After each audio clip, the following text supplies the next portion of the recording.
Hi there, and welcome back to Paws and Pawsitivity. I'm Jamie Watkinson-Harvey, your certified dog trainer and host of this podcast. Whether you're listening at home or on the go, I'm so glad that you're here. Today, we're going to be getting into a topic that so many dog owners struggle with: separation anxiety. If you've ever felt trapped at home, worried about your dog's distress, or unsure how to help them feel safe when you leave, you're not alone. I recently came across a post online that really struck a chord. The writer asked, how are you supposed to train separation anxiety with positive reinforcement if you can never leave the house? And doesn't coming back every time they bark just reinforce the behaviour? These are such great questions.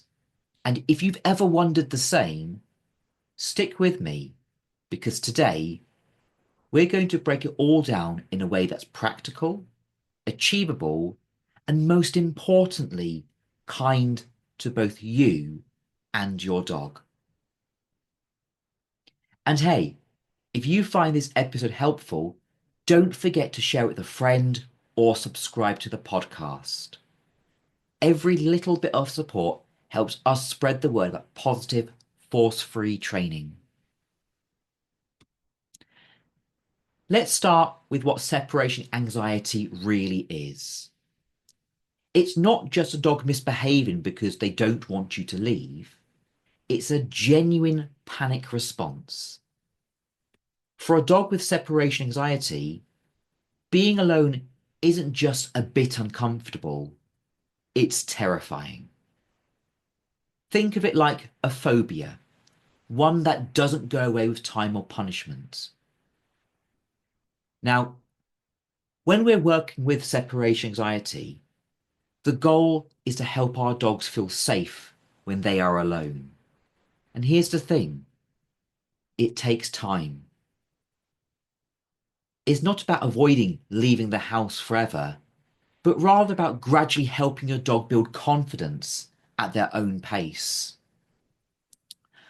A common worry I hear all the time is, if I come back when my dog barks, aren't I just teaching them that barking brings me back? It's a fair concern, but here's the truth.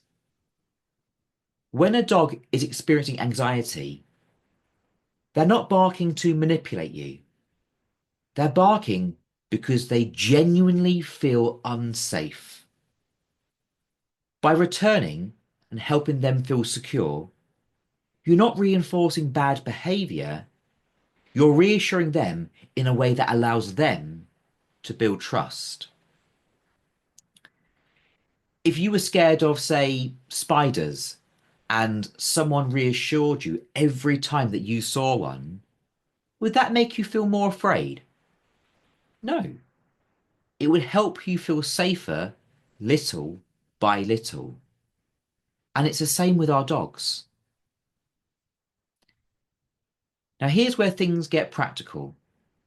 No, you don't have to stay home 24/7 forever. The idea is to work within your dog's comfort zone and gradually expand it. We start by figuring out how long they can handle being alone without panicking, whether it's 5 seconds or 5 minutes, and build from there. It's all about setting them up for success. If your dog can only handle you being out of sight for a few seconds, then that's your starting point. We begin with tiny absences and slowly extend them. And I know what you're thinking. How does that work in real life?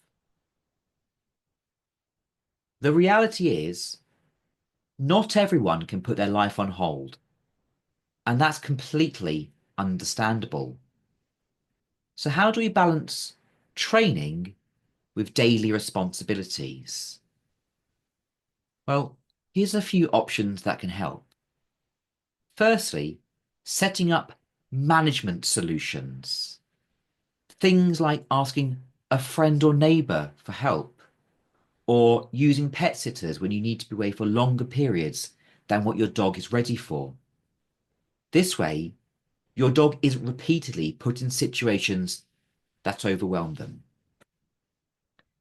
Next, focus on short training sessions at times when you are home, rather than trying to squeeze it in at the last minute before you rush out of the door. Think of it like going to the gym. Small, regular practice leads to bigger results over time. Finally, enrichment is key. Giving your dog mental stimulation like puzzle toys or scent games can help keep them engaged and reduce their overall stress levels, making alone time less of a big deal. What's really important to understand is that positive reinforcement isn't about avoiding reality. It's about building your dog's confidence step by step. We're teaching them that being alone isn't scary, and that takes patience.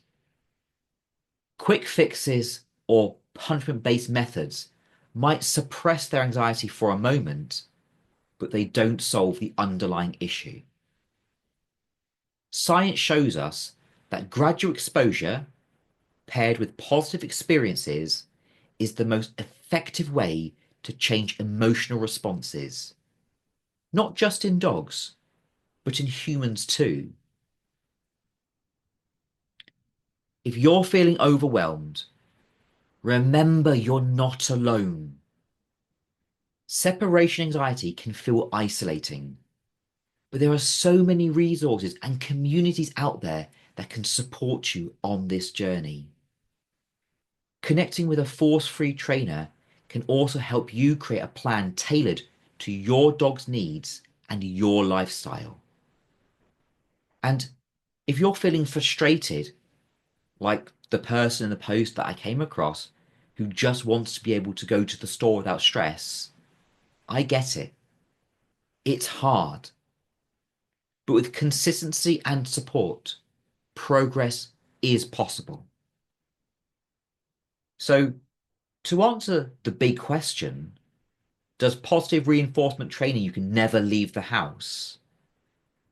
No, but it does mean that you need a plan that works for both you and your dog.